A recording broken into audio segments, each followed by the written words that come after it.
lack of finances, broken relationships, lost kids, no job, getting ready to get put out, you got to pray.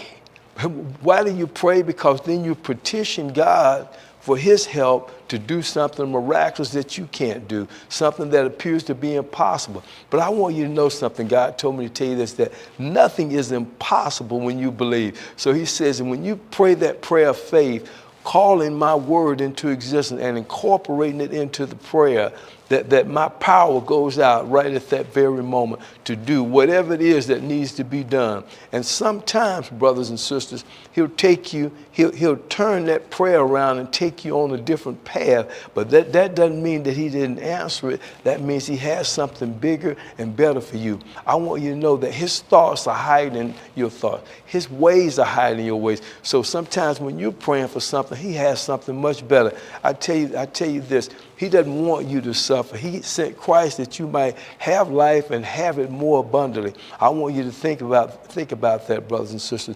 Suffering can turn out to be a blessing. And even in the suffering, he's preparing you for the blessing. And sometimes if he doesn't answer the way you think he should have answered, just be still, just wait, just keep going, trust and believing. He said, I will never, ever take my hand off of you.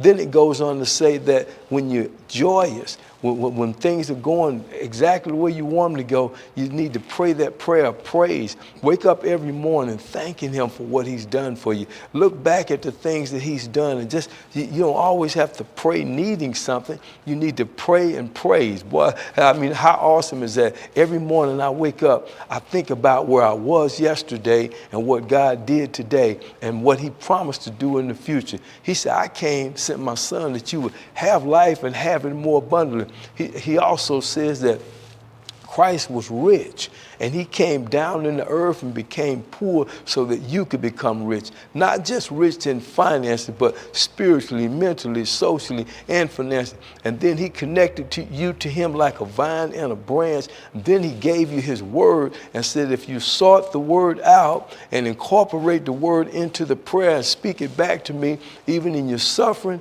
I'll bless you. I'll take that suffering and turn it into a blessing. I'll take that joy and take you higher and higher. And he says, prayer's also having a relationship with God. See, when you're praising him, you're thanking him for what he's done. You're thanking him for the position that you're in. You're thanking him for his word. You're thanking him for sending the Holy Spirit. You're thanking him for adopting you into his family. You're thanking him for taking off those old clothes of unforgiveness and giving you the righteous clothes of Christ and forgiveness, and then putting a turban on your head and then setting you in position that you can be